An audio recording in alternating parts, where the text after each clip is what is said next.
kasih. Shalom semua saudara, salam penuaian, salam terobosan. Selamat pagi, selamat hari Minggu buat yang ada di Amerika dan mungkin selamat sore buat yang ada di Indonesia.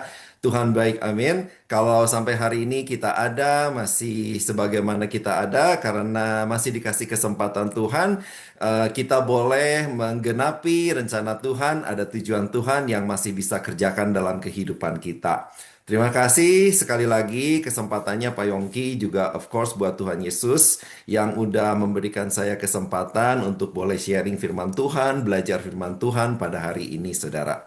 Nah saya akan mulai sharing firman Tuhan pada pagi hari ini dengan cerpen cerita pendek. Nah, jadi suatu hari ada seorang kaya habis makan di restoran yang mahal. Nah, pada saat dia keluar setelah makan, dia lihat di trotoar ada seorang pengemis yang lagi minta-minta makanan. Kemudian si orang kaya ini berkata, berdoa dalam hatinya, ya semoga Tuhan tolong pengemis ini. Nah, besoknya dia pergi ke shopping mall, dia belanja, dia shopping barang-barang yang mahal. Lalu pada saat setelah dia shopping, dia keluar dari mall, dia lihat ada seorang perempuan pengemis juga, saudara.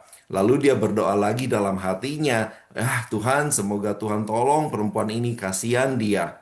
Nah, besoknya pada saat dia baru keluar dari ofisnya, dari tempat kerjanya, lagi-lagi dia lihat ada seorang pengemis. Dan kali ini dia mengadah ke atas dan berkata, Tuhan kok banyak sekali hari-hari ini saya ketemu pengemis. Kenapa Tuhan nggak berkati mereka? Kenapa nggak Tuhan tolong mereka? Kata si orang kaya itu, saudara.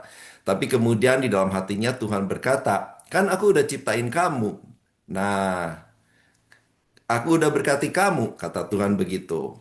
Nah, saudara, dari cerita pendek ini, kira-kira tahu nggak apa tema gereja kita bulan ini? Coba kalau yang bisa tebak, kasih chat di chat. Apa kira-kira tema gereja kita bulan ini, saudara? Ya, betul banget ya. Benar, saudara, tema kita bulan Desember ini, kita harus menjadi berkat. Jadilah berkat. Dan saya akan bawakan tema, apa judul sharing pada pagi hari ini. Saya beri judul, saya orang biasa tapi bisa membawa dampak luar biasa. Nah yuk mari saudara kita baca dulu ayat emas kita bulan ini di dalam Yehezkiel 34 ayat 26. Yehezkiel 34 ayat 26 firman Tuhan berkata, Aku akan menjadikan mereka dan semua yang di sekitar gunungku menjadi berkat. Aku akan menurunkan hujan pada waktunya, itu adalah hujan yang membawa berkat. Nah, sedikit latar belakang dari ayat yang baru kita baca, saudara. Umat Tuhan pada zaman Nabi Yehezkiel pada saat itu sedang kacau balau dan tersesat karena banyak pemimpin agama yang tidak setia. Di tengah keadaan yang begitu kacau, orang-orang bingung, firman Tuhan datang memberikan janji, janji pemulihan. Dan salah satu janjinya adalah bukan saja orang-orang ini pada zaman itu akan diberkati oleh Tuhan, tetapi firman Tuhan juga berkata mereka akan menjadi berkat. Tuhan bilang, aku akan menjadikan mereka. Artinya, Tuhan yang berinisiatif untuk membuat mereka menjadi berkat. Nah, setiap kita di tempat ini pada pagi hari ini saya percaya adalah orang yang ingin diberkati oleh Tuhan. Amin. Buktinya saudara kalau ada hamba Tuhan atau pastor yang berkata, wah pekerjaanmu pasti diberkati, bisnismu pasti diberkati, finansialmu pasti diberkati. Semua aminnya pasti keras banget kalau semua kita dibilang, wah pasti diberkati. Kita bilang amin keras banget saudara. Makanya ya kita ini sama Tuhan emang betul saudara kita itu diberkati terlebih dahulu, kita dipulihkan terlebih dahulu, hati kita diubah Tuhan terlebih dahulu, baru kemudian kita bisa menjadi berkat saudara. Nah tapi kalau bicara sisi lainnya yaitu kita juga harus jadi berkat, biasanya aminnya kurang semangat. Karena emang menjadi berkat itu pasti butuh pengorbanan pengorbanan kecil atau pengorbanan besar, tapi yang pasti menjadi berkat itu ada sesuatu yang harus kita korbankan. Kita baca di dalam Matius 5 ayat 13 sampai 16. Matius 5 ayat 13 sampai 16 berkata, Kamu adalah garam dunia. Jika garam itu menjadi tawar, dengan apakah ia diasinkan? Tidak ada gunanya selain dibuang dan diinjak orang. Kamu adalah terang dunia. Kota yang terletak di atas gunung tidak mungkin tersembunyi. Lagi pula, orang tidak menyalakan pelita lalu meletakkannya di bawah gantang, melainkan di atas kaki dian sehingga menerangi semua orang di dalam rumah itu. Nah, saudara dikatakan di sini kita bukan akan menjadi garam. Tetapi begitu kita dipilih oleh Tuhan, status kita, identitas kita adalah langsung kita disebut adalah sebagai garam.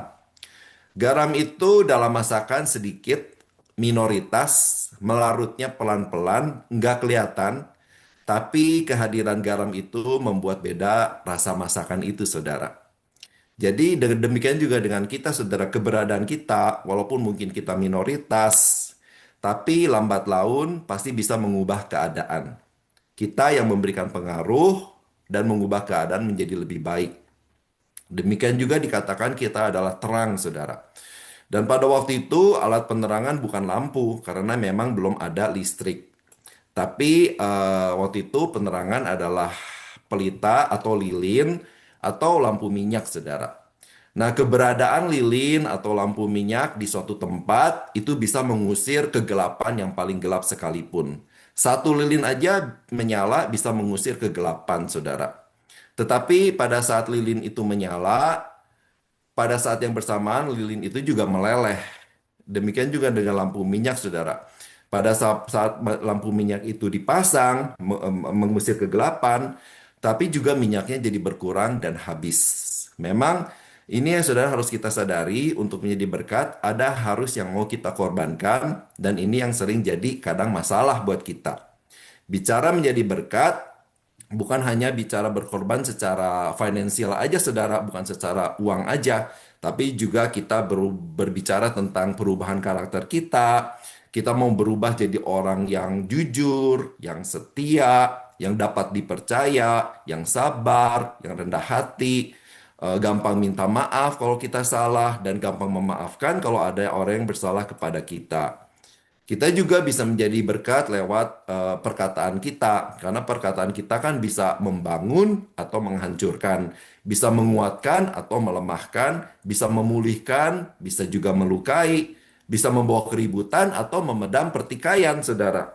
Nah, bisa juga kita menjadi berkat dengan memberikan bantuan berupa misalnya ide-ide kita, nasihat-nasihat, atau bahkan sebatas doa syafaat kita bisa jadi berkat buat orang lain. Nah, saudara, mari kita lihat dulu, saudara, dari kitab Kejadian. Nah, kitab Kejadian ini kan kita di dalam kitab Kejadian ini kita banyak belajar tentang asal mula, tentang asal usul, tentang history, tentang sejarah. Nah, beberapa minggu yang lalu saya pergi ke Museum Natural of History yang ada di Upper West Side, saudara. Dan saya nonton di situ ada satu teater, yaitu di Rose Center. Dan di situ saya lihat teater yang luar biasa dan kita duduk kayak kayak duduknya itu kayak melihat ke atas layarnya itu yang luar biasa, saudara. Dan di situ diceritakan bagaimana Earth, bumi itu terbentuk dengan teori Big Bang dan sebagainya dan sebagainya dan sebagainya. Di situ dibilang menurut dari segi sains, bumi itu terbentuk dari proses miliaran tahun, penciptaan bumi itu terjadi dari benturan-benturan. Wah, pokoknya ribet dan complicated banget. Tapi kalau kita belajar dari firman Tuhan, pada saat Tuhan berfirman, jadilah, maka jadilah bumi, saudara. Nah, jadi waktu saya membandingkan, wah, sains itu begitu complicated, begitu rumit, tapi waktu saya baca firman Tuhan, baca kejadian, wah, saya semakin kagum sama Tuhan, karena Tuhan itu melalui kuasa Tuhan, detik itu juga bumi itu jadi. Sangat simple tapi sangat powerful. Itulah Tuhan kita, saudara. Nah, kitab Kejadian juga menulis tentang sejarah kejatuhan manusia pada dosa, kemudian juga di mana diceritakan bagaimana bangsa-bangsa berkembang dan banyak hal yang lain. Nah, pada suatu masa kita tahu umat manusia pada saat itu di kitab Kejadian, mereka itu memberontak pada Tuhan. Sehingga Tuhan kita tahu mendatangkan banjir untuk membinasakan umat manusia. Tapi setelah banjir itu, manusia mulai tumbuh lagi, mulai berkembang lagi, tapi tetap aja manusia itu berontak lagi kepada Tuhan. Dan sampailah kita di Kejadian 11 ayat 4, diceritakan tentang pembangunan Menara Babel. Yuk kita baca sebentar saudara apa yang terjadi di Kejadian 11 ayat 4. Nah, di Kejadian 11 ayat 4 dikatakan firman Tuhan, juga kata mereka, marilah kita dirikan bagi kita sebuah kota dengan sebuah menara yang puncaknya sampai ke langit, dan marilah kita cari nama supaya kita jangan terserak ke seluruh bumi. Marilah kita dirikan bagi kita sebuah kota dengan sebuah menara yang puncaknya sampai ke langit, dan marilah kita cari nama supaya kita jangan terserak ke bumi. Nah, di ayat itu dikatakan dirikan bagi kita. Puncaknya sampai ke langit, kita cari nama supaya kita jangan terserak. Di ayat itu semua bicara tentang kita, kita, dan kita. Jadi dari awalnya, saudara, dari asal-usulnya, dari kitab Kejadian, bisa dilihat bahwa sifat manusia itu cenderung sombong, cenderung egois, ingin membangun namanya sendiri, semuanya buat diri sendiri, pengen terkenal sendiri. Kalau zaman sekarang mungkin kita cari follower sendiri, ya kan, cari follower yang banyak, saudara, makin masyur, makin terkenal, dan nggak ada memuliakan nama Tuhan sekali, memuliakan nama Tuhan sama sekali nggak ada, saudara.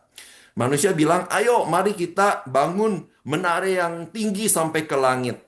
Ya kan, sampai hari ini pun masih terjadi, saudara. Kita tahu di New York City, di tempat kita tinggal berada, ada satu gedung yang punya predikat dulu adalah gedung yang tertinggi di dunia, yaitu Empire State Building.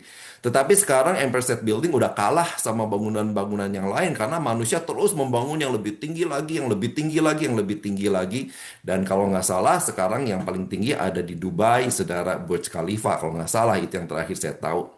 Nggak tahu kalau sekarang ada yang lebih tinggi lagi, ya kan? Mereka pengen sampai bangun bangunan tinggi sampai ke langit seperti zaman Babel dulu, saudara. Tapi nggak bisa sih sampai mencapai ke langit setinggi apapun karena langit ciptaan Tuhan itu kan nggak terbatas. Tapi bukan masalah buildingnya, saudara, yang semakin tinggi, tetapi masalah hati manusia yang ingin sampai ke langit. Hati manusia yang ingin seolah-olah mau menyamai Tuhan. Nah, itu yang jadi masalah, saudara. Menara Babel zaman dulu menggambarkan kesombongan manusia, pengen bangun tenar nama sendiri, menolak visi Tuhan, berontak sama Tuhan. Makanya mereka bilang, jangan terseret ke pelosok bumi, kita ngumpul aja di sini, ya kan? Tapi kan firman Tuhan berkata, penuhilah bumi, saudara. Jadi mereka itu menentang firman Tuhan. Mereka bilang, kita mah nggak usah kemana, di sini aja lah. Kita bangun sesuatu yang tinggi buat nama kita. Kita cari nama buat nama kita masyur. Nah, ini semua benar-benar berontak dan penolakan terhadap perintah Tuhan. Nah, inilah yang diceritakan Kitab Kejadian di masa Babel itu gimana kondisinya pada saat itu, saudara? Apa kondisinya? Itu masyarakat yang nggak mau taat sama Tuhan, yang berontak sama Tuhan, yang nggak mau percaya sama Tuhan, yang nggak mau berjalan sama Tuhan, yang nggak mau menerima visi dan misi dari Tuhan.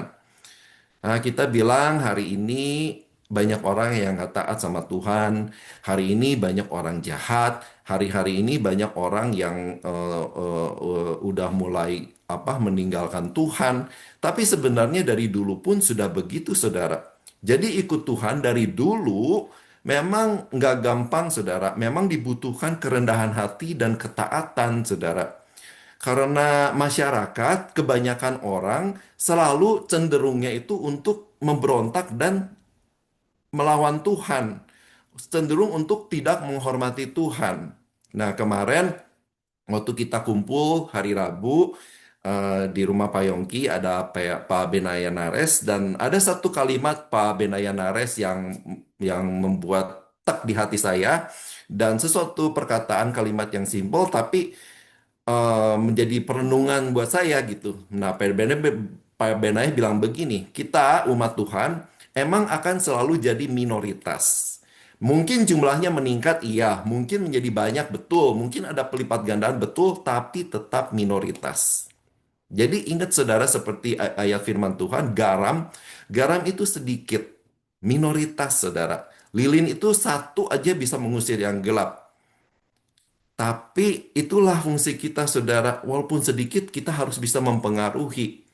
Dan ini adalah tantangan kita untuk hidup jadi berkat saat ini juga, saudara, di kondisi yang dari dulu sampai sekarang keadaannya sama gitu. Kita itu minoritas, ya kan? Di tengah masyarakat, kita mungkin di tempat kita kerja atau kemana apapun yang ada di sekitar kita itu mungkin nggak kenal Tuhan, berontak sama Tuhan. Kita itu mau ambil sikap, kita yang mau mempengaruhi mereka seperti garam dan lilin itu, saudara, pelita, atau kita yang dipengaruhi, saudara. Nah, kita balik lagi ya ke kitab Kejadian. Jadi waktu itu kan keadaan masyarakatnya kan egois semua, mau pada cari nama sendiri, berontak sama Tuhan, nggak mau ikut pimpinan Tuhan. Nah, di tengah keadaan seperti itu, Tuhan pilih satu orang untuk diberkati dan menjadi berkat. Nah, kita tahu nama orang itu adalah Abram yang kemudian dikenal dengan nama Abraham. Tuhan pilih Abram untuk memulai chapter, untuk memulai babak yang baru, yaitu Tuhan mau membentuk suatu umat Tuhan yang mau menyembah Tuhan dengan cara yang benar, dengan cara hidup yang berbeda, dan pegang prinsip dari Tuhan. Motivasinya bukan untuk membangun sesuatu yang tinggi seperti orang-orang lain yang hatinya mau sampai ke langit menyamai Tuhan, bukan. Tapi Tuhan eh, mau cari satu umat yang mau berjalan di dalam misinya Tuhan untuk memberikan kemuliaan kepada Tuhan, mau hidup bersama dengan Tuhan. Yuk mari kita baca sebentar, saudara, di Kejadian 12 ayat 1 sampai 5, ya, di mana di tengah keadaan yang kacau Tuhan pilih satu orang untuk menjadi diberkati dan menjadi berkat. Berfirmanlah Tuhan kepada Abram, "Pergilah dari sanak saudaramu dan dari rumah bapamu ini ke negeri yang akan kutunjukkan kepadamu. Aku akan membuat engkau menjadi bangsa yang besar dan memberkati engkau serta membuat namamu masyhur dan engkau akan menjadi berkat. Aku akan memberkati orang-orang yang memberkati engkau dan mengutuk orang-orang yang mengutuk engkau, dan olehmu semua kaum di muka bumi akan mendapat berkat." Lalu pergilah Abram seperti yang difirmankan Tuhan kepadanya, dan Lot pun ikut bersama-sama dengan dia. Abram berumur 75 tahun ketika ia berangkat dari Haran. Ayat 5. Abram membawa Sarai istrinya dan Lot anak saudaranya dan segala harta benda yang didapat mereka dan orang-orang yang diperoleh mereka di Haran. Mereka berangkat ke tanah Kanaan lalu sampai di situ. Nah, saudara, jadi di tengah keadaan orang-orang menara Babel yang kacau, yang berontak sama Tuhan, tiba-tiba firman Tuhan datang aja kepada Abram, ya kan? Siapa Abram? Nah, kita nggak tahu banyak sih latar belakang Abram karena firman Tuhan di Alkitab tidak banyak menjelaskan siapa Abram itu, saudara. Nggak ada prestasi khusus, bukan juga seorang yang duduk di pemerintahan, bukan juga seorang yang famous atau terkenal, bukan orang yang dibilang taat luar biasa sama Tuhan, nggak ada, saudara. Abram adalah orang biasa yang dipilih Tuhan berdasarkan kasih karunia. Sama seperti kita semua, saudara. Kita dipilih Tuhan karena kasih karunia. Karena Tuhan sangat cinta dan sayang kepada kita, bukan karena latar belakang kita, bukan karena kita punya prestasi, atau kita datang dari kalangan keluarga tertentu. Semuanya enggak seperti itu, saudara. Tetapi seperti Abram yang tiba-tiba datang memilih, saudara, dipisahkan. Demikian juga dengan kita, semua karena kasih karunia, karena Tuhan mengasihi saudara dan saya. Amin. Nah, kenapa Abraham harus disuruh pindah dari negerinya, saudara? Karena ya waktu itu, saudara, mayoritas penduduknya, mayoritas masyarakatnya itu memberontak pada Tuhan. Tuhan bilang, kamu harus pergi dari budaya seperti itu. Kamu harus tinggalkan nilai-nilai yang orang-orang pegang yang seperti itu. Keluar dari prinsip-prinsip hidup yang nggak benar, yang prinsip hidupnya menentang firman Tuhan. Keluar juga dari rumah bapamu, saudara. Kenapa mesti keluar dari rumah bapaknya? Karena pada saat itu rumah bapaknya itu, nah, saudara, kalau saya pelajari kemarin, ternyata menurut ahli-ahli Alkitab, papanya Abraham itu juga adalah seorang penyembah berhala, saudara. Makanya Tuhan bilang Abraham juga harus meninggalkan rumah papanya karena kan di dalam rumah itu kan udah diajarkan aturan-aturan, nilai-nilai, value yang harus diterapkan di seluruh anggota keluarganya, saudara. Sampai hari ini juga sama kan, saudara. Setiap rumah itu pasti ada aturan atau value-nya masing-masing. Penyembahan itu juga ditentukan di rumah keluarga kita masing-masing. Seperti saya dulu, saudara, saya waktu masih di Indonesia, waktu masih kecil, saya itu dibesarkan di keluarga yang menyembah dewa-dewa dari engkong saya, saudara. Nah, saya ingat dulu waktu rumah papa saya itu lagi direnovasi, dan kita mesti ngungsi karena kan renovasi berdebu segala macam dibongkar. Kita harus mengungsi ke rumah engkong saya, saudara. Dan lumayan lama, beberapa bulan, hampir setahun kalau nggak salah. Dan saya ingat banget saya itu menumpang di rumah engkong saya tidur di kamar paling depan, dan kamar mandi itu ada di yang paling belakang, saudara. Nah, kalau malam-malam saya perlu ke kamar mandi, itu saya tuh takut banget, saudara. Kenapa? Karena kan waktu itu pertama saya masih kecil, kedua gelap, dan yang cuma nyala itu lampu-lampu yang ada di dewa-dewa itu, dan ada dewa-dewanya yang gede-gede banget, saudara. Belum lagi ada clock, grandfather clock itu yang bunyinya teng teng gitu, yang bergema. Aduh, jadi kalau saya mau ke kamar mandi tengah malam itu kadang-kadang takut, saudara. Tapi ya itulah, saudara. Maksud saya adalah bahwa kenapa saya ngerti kenapa Abraham mesti keluar dari rumah papanya, karena untuk diajarkan value, nilai-nilai yang baru, prinsip-prinsip yang baru, penyembahan yang baru. Makanya Abraham disuruh keluar dari rumah papanya, saudara. Dan Tuhan bilang kepada Abram, pergi ke negeri yang akan ketunjukkan kepadamu. Kemana? Nggak tahu. Yang penting ya ikut Tuhan aja. Yang penting percaya Tuhan aja. Dan hebatnya Abraham, dia nggak banyak tanya. Dia nggak tanya, oh perginya kemana? Berapa jauh? Nanti saya tinggal di mana? Apa tempat yang baru itu lebih baik? Dan mungkin banyak-banyak pertanyaan lainnya, tapi Abram itu benar-benar, saudara, enggak banyak bertanya. Dia cuma nurut aja, percaya aja sama Tuhan. Makanya, saudara, di Yakobus 2 ayat 21 dibilang Abraham itu adalah bapak orang beriman. Dia nggak lihat tempat barunya seperti apa, tapi dia percaya penuh sama Tuhan yang memanggil dia, dan dia percaya sama janji Tuhan, saudara, yang tadi kita baca. Tuhan nggak menunjukkan kemana Abraham harus pergi, ke tempat mana dia harus pergi, tapi Tuhan membocorkan rencananya. Yang pertama dikatakan akan membuat Abraham menjadi bangsa yang besar. Nah, suatu bangsa itu kan pasti terdiri dari orang yang berbeda-beda, dari suku bangsa, ya kan, suatu bangsa loh, saudara, kan macam-macam ya kan. Tiap bangsa itu kan punya kepercayaan berbeda-beda, prinsip hidup yang berbeda-beda, cara penyembahan yang berbeda-beda. Tapi Tuhan bilang kepada Abraham, engkau kupilih untuk menyembah aku, kata Tuhan. Yang lain boleh menyembah apapun juga. Yang lain boleh menyembah dewa, boleh menyembah dirinya sendiri, boleh menyembah mamon atau uang. Tetapi aku pilih engkau, kata Tuhan kepada Abraham, untuk menyembah aku. Nah, saudara, seperti yang tadi saya bilang, saya bersyukur kepada Tuhan. Saya juga dipanggil untuk kenal Tuhan. Dan dulu keluarga saya itu kan semua nyembah dewa-dewa, saudara. Tetapi setelah beberapa tahun, puji Tuhan, saya pulang ke Indonesia. Saudara, kalau saya sekarang setiap minggu di Indonesia, di Bandung ke gereja, hampir setengah deret itu adalah keluarga saya. Saya bisa bersama-sama berbakti kepada Tuhan. Puji Tuhan, luar biasa. Walaupun papa saya masih belum dimenangkan, tapi saya percaya pasti ada waktunya Tuhan, saudara. Ya kan? Nah, kemudian janji kedua, saudara. Tuhan akan memberkati Abraham, ya kan? Nah, ini yang kita semua suka ya, diberkati. Katakan kepada diri kita semua, saya diberkati. Kita semua adalah pilihan umat Tuhan, saudara, ya kan? Umat pilihan Tuhan.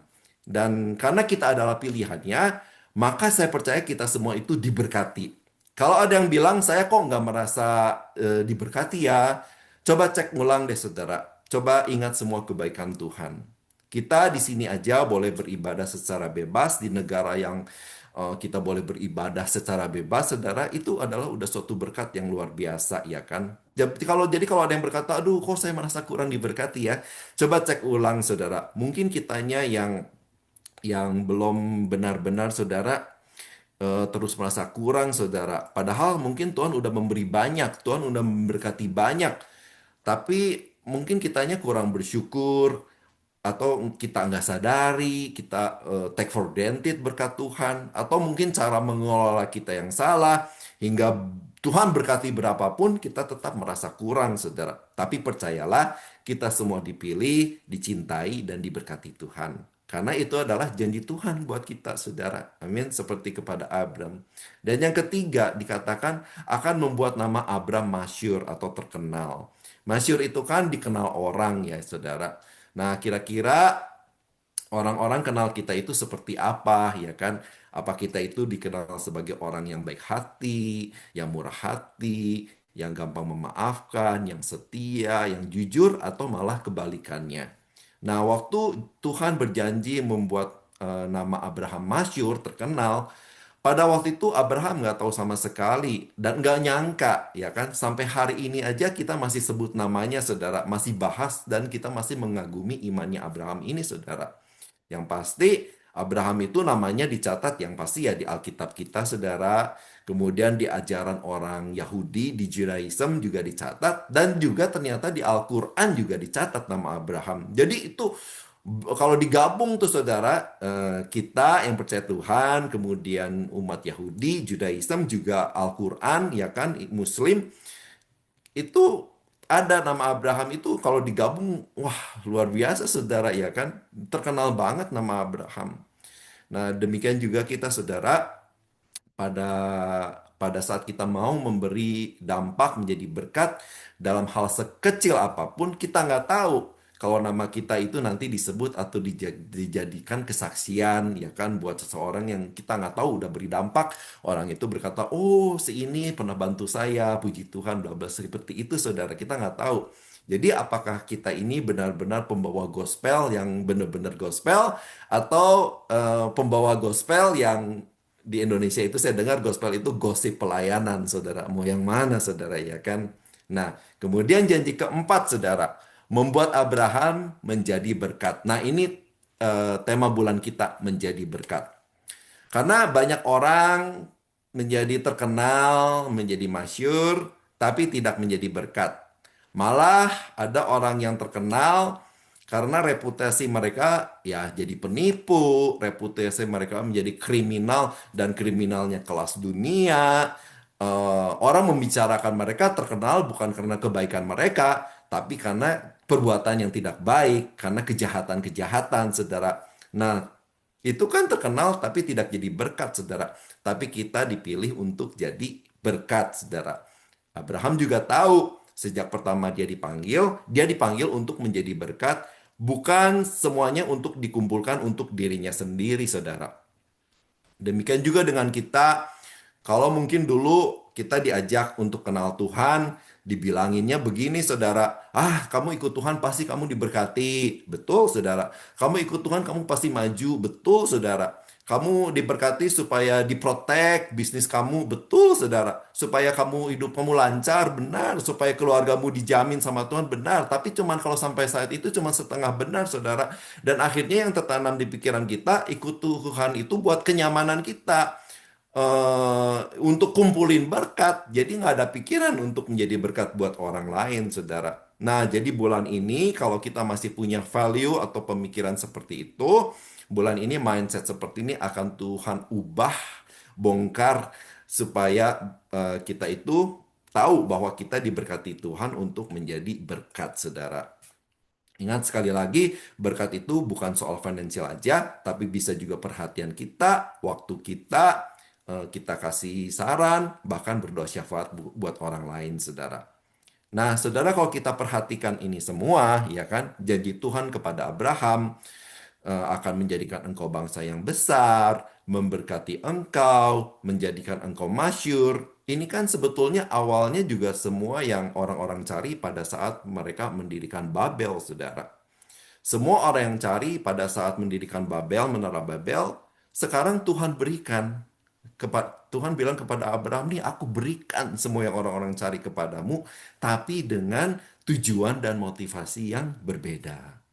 Kalau tadi Babel semua pengen buat kita, buat dirinya sendiri, untuk kepuasan diri sendiri. Kali ini Tuhan bilang, Tuhan itu akan kasih kok semuanya itu, tapi ingat tujuannya beda. Bukan semua untuk diri kamu sendiri, tapi untuk jadi berkat dan untuk memuliakan nama Tuhan. Nah, saudara, kita ingat Ayat terkenal di Matius 6 ayat 22 sampai 23 ya. Kita pasti tahu semua di mana bangsa Babel, semua bangsa itu cari buat dirinya sendiri. Nah, ini kita di Matius 6 ayat 22 sampai 32 sampai 6 32 sampai 33 berkata, semua itu dicari bangsa-bangsa yang tidak mengenal Allah. Akan tetapi Bapamu yang di sorga tahu bahwa kamu memerlukan semuanya itu. Tetapi carilah dahulu kerajaan Allah dan kebenarannya, maka semuanya itu akan ditambahkan kepadamu. Nah, kita udah sering banget, saudara, dengar firman ini.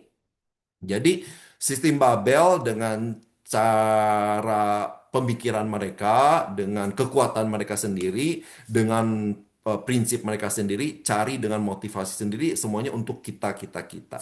Tetapi Tuhan bilang, cari dulu kerajaan dan kebenarannya.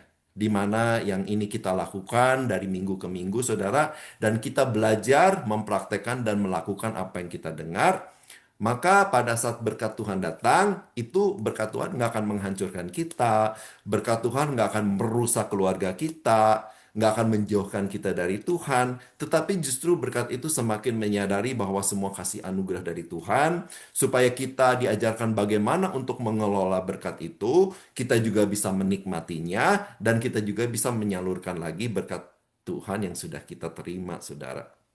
Itulah gunanya kita cari dulu kebenaran kerajaan Allah dan kebenarannya, saudara, supaya kita bisa mengelola berkat itu dan menyalurkannya untuk menjadi berkat, saudara.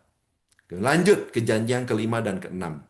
Dikatakan Tuhan akan memberkati orang-orang yang memberkati Abram. Tuhan akan mengutuk orang-orang yang mengutuk Abram, saudara.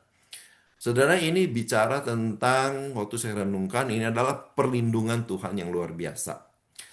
Orang yang menerima Abraham, yang dibantu oleh Abraham, kemudian berterima kasih dan membalas kebaikan Abraham dengan kebaikan, akan diberkati oleh Tuhan. Karena Abraham juga melakukan itu bukan untuk dirinya sendiri, tapi untuk memuliakan nama Tuhan. Jadi saya bayangkan Abraham waktu menyalurkan berkat itu, dia berkata, ini ada berkat, saya ada berkat dari Tuhan Yesus, ini saya salurkan buat kamu. Tuhan Yesus memberkati. Jadi selalu Abraham itu saya percaya pada saat menyalurkan berkat, dia memuliakan nama Tuhan. Makanya Tuhan akan memberkati orang-orang yang memberkati Abraham, orang-orang yang berterima kasih kepada Abraham, yang menerima kebaikan dari Abraham. Mereka berkata, oh ya Tuhan Yesus baik, ya kan? Berarti mereka juga tahu siapa Tuhan Yesus, saudara. Karena Abraham bilang, oh berkati dari Tuhan Yesus. Tetapi kemudian juga Tuhan bilang akan mengutuk orang-orang yang mengutuk Abraham. Nah, di sini itu Tuhan bilang itu jangan kaget, jangan takut, karena memang ikut Tuhan itu bukan berarti semua akan lancar, semua akan mulus, tapi akan ada tantangan, ada masalah. Walaupun udah berbuat baik, tetap masih bisa diomongin orang. Walaupun kita udah berbuat baik, masih bisa difitnah orang. Walaupun udah berbuat baik, masih dicibir, masih diomongin orang di belakang kamu. Tapi Tuhan bilang, Tuhan akan membela kamu. Itu kan kata kata Tuhan di firman kepada Abraham ini, saudara. Tuhan bilang, kamu jangan terbawa emosi, kamu jangan bales, jangan berhenti berbuat baik, jangan kapok berbuat baik. Pada saat engkau sudah berbuat baik, ada orang yang berbuat jahat kepadamu, dibalasnya dan kejahatan, jangan kapok, saudara. Karena kalau melakukan kehendak Tuhan, walaupun ada yang jahat kepadamu, tetap ada perlindungan Tuhan, Tuhan yang bela, tetap ada protection dari Tuhan, dan Tuhan tidak akan pernah meninggalkan. Karena pada saat orang-orang yang menerima kebaikan Abraham, tapi kemudian membalas dengan kejahatan, Tuhan juga akan mengutuk mereka. Itu kata firman Tuhan. Berarti mereka juga menolak kebaikan Tuhan, saudara. Amin. Nah, kemudian janji yang ketujuh, saudara. Semua kaum di muka bumi akan mendapat berkat. Sekali lagi Tuhan menekankan, oleh karena Abraham, maka semua kaum akan mendapat berkat. Kembali ingat, kembali ke zaman Babel. Babel itu mau menjadi besar dan pakai semua cara tanpa Tuhan dan hasilnya gagal. Lalu di saat orang mau cari-cari semua menjadi terkenal, ya kan, membangun yang tinggi untuk namanya sendiri. Lalu kan Tuhan cari Abraham, cari Abraham dan istrinya, satu pasang keluarga yang sampai umur 75 tahun belum punya anak, saudara. Lalu Tuhan bilang akan menjadikan bangsa yang besar. Saudara pikir ini, saudara. Tuhan bilang bukan keluarga yang besar, tapi bangsa yang besar. Ini pasangan umur 75 tahun, punya anak satu pun nggak punya, saudara. Mimpi mau punya anak satu atau dua itu seperti udah kayak kayak luar biasa menghayal, saudara. Kayak wah itu udah kayak di luar kemampuan, saudara. Ini bukan jadi keluarga yang besar, dikatakan malah jadi bangsa yang besar, saudara. Tapi ya inilah Tuhan, saudara. Tuhan kalau memberikan visi itu luar biasa besar, saudara. Tuhan mau tunjukkan ini bedanya, saudara. Tanpa Tuhan nggak bisa. Tapi bersama dengan Tuhan ada kuasa, saudara, yang menyertai. Yang memberikan kekuatan, yang memberikan kemampuan yang kita nggak bisa dapatkan kalau kita nggak berjalan bersama dengan Tuhan. Lalu ayat berikutnya, saudara, kembali ke Kejadian 4 kan, ke firman Tuhan kepada Abraham. Ayat 4 berkata, lalu pergilah Abraham seperti yang difirmankan Tuhan kepadanya dan Lot pun ikut bersama-sama dengan dia. Abram berumur 75 tahun ketika ia berangkat dari Haran. Nah kan tadi udah dibilang akan perjalanan Abram nggak akan mulus. Ada yang akan mengutuki, akan ada masalah, akan ada tantangan, saudara, ada problem. Nggak gampang perjalanannya. Dan kita tahu bahkan Lot pun pada akhirnya meninggalkan Abraham. Kita tahu waktu perselisihan terjadi, Abraham, walaupun dia itu pamannya Lot yang lebih tua dan harusnya lebih dihormati, Abraham tetap memilih untuk mengalah waktu ada perselisihan terjadi, mengalah dan memilih untuk jadi berkat buat Lot. Abraham bilang waktu saat mereka ribut dan untuk memilih daerah, ya kan, untuk berpisah, Abraham bilang kepada Lot, ya udah kamu pilih dulu deh. Nanti aku pilih yang enggak kamu pilih. Itu kata Abraham. Lalu Lot dikatakan firman Tuhan memandangkan pandangannya dan tanpa ragu dia langsung memilih tanah yang subur dikatakan firman Tuhan yang banyak air dan seperti taman Tuhan.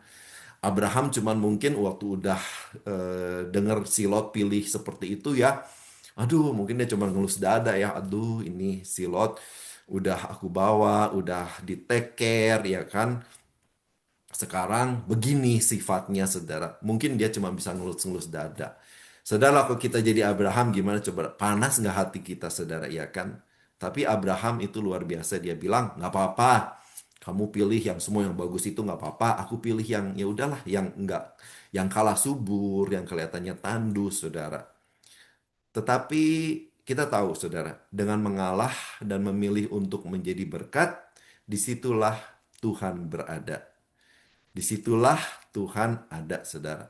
Dan kita lihat ada pembelaan Tuhan, dan Tuhan tetap memberkati Abraham. Demikian juga dengan kita, saudara, kadang-kadang kita harus mengalah, kita harus mengalahkan kedagingan kita untuk memilih melakukan kebenaran firman Tuhan. Kita melakukan yang benar, dan kita akan lihat pembelaan dan berkat Tuhan yang besar itu turun dalam kehidupan kita, saudara.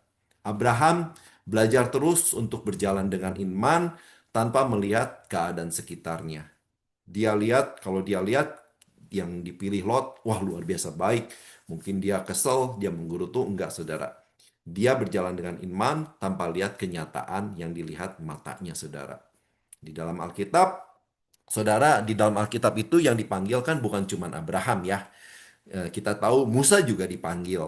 Nah, waktu Musa disuruh dipanggil Tuhan, saudara baca deh, menarik banget. Saya bacanya itu seneng banget, saudara. Karena Musa itu berdebat dengan Tuhan, saudara.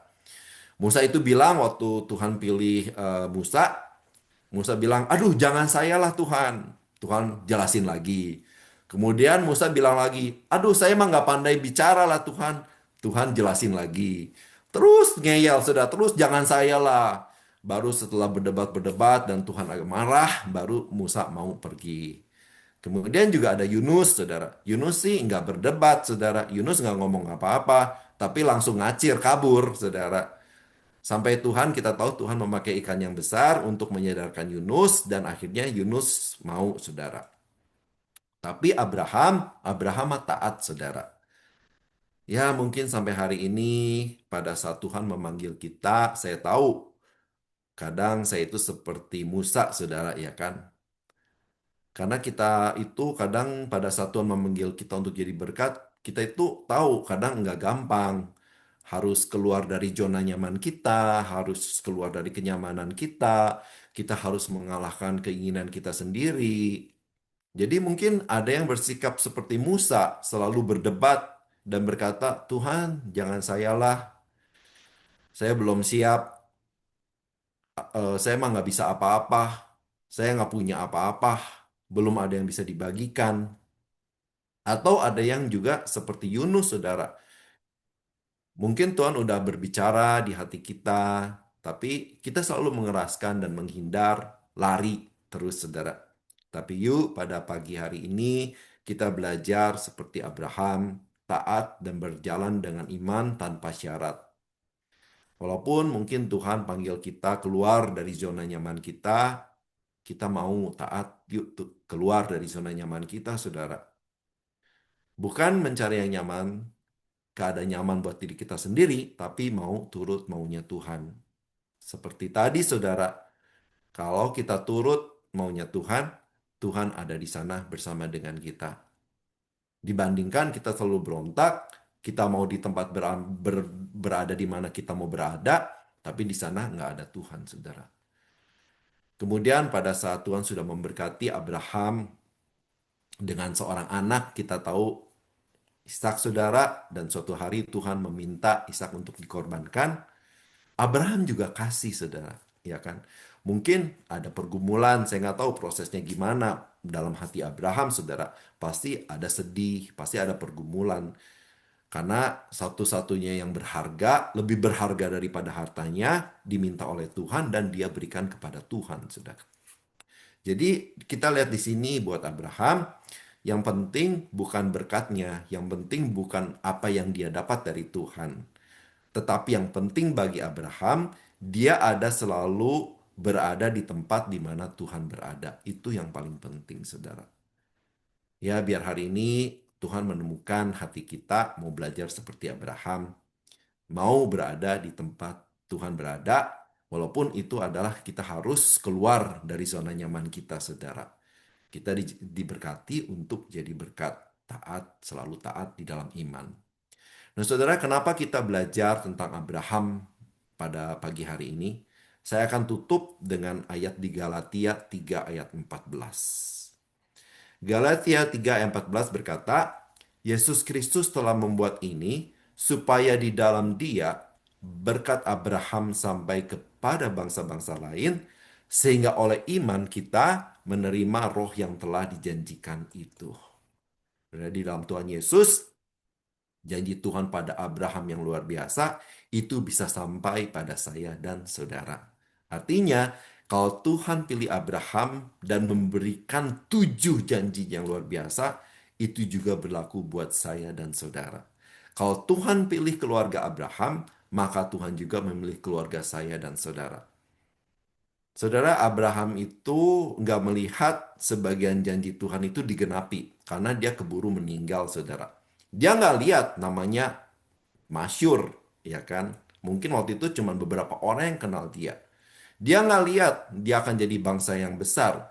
Tapi hari ini kita lihat semua janji Tuhan digenapi. Dia dikatakan adalah Bapa segala bangsa. Namanya masyur. Buktinya sampai hari ini kita masih membicarakan dia, saudara.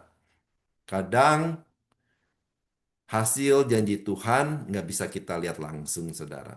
Sepertinya nggak ada dampak. Tapi percayalah, pada saat kita taat, kita diberkati dan mau jadi berkat, pasti dampak itu ada. Walaupun mungkin nggak kelihatan sekarang, saudara. Saya nggak tahu, saudara. Mungkin nanti anak-anak saudara yang akan melihatnya, yang akan menikmatinya. Kita nggak tahu. Tetapi yang pasti janji Tuhan adalah ya dan amin. Kita semua orang biasa yang oleh karena kasih karunia Tuhan, kita dipilih dan dijadikan umatnya, dipisahkan, diajarkan, diberikan prinsip yang berbeda dengan yang diajar dunia, diajar punya cara hidup yang berbeda, diberkati untuk jadi berkat, yang akhirnya kita bisa memberikan dampak yang luar biasa. Mungkin kita nggak tahu sekarang, mungkin kita nggak sadari sekarang. Saya tutup.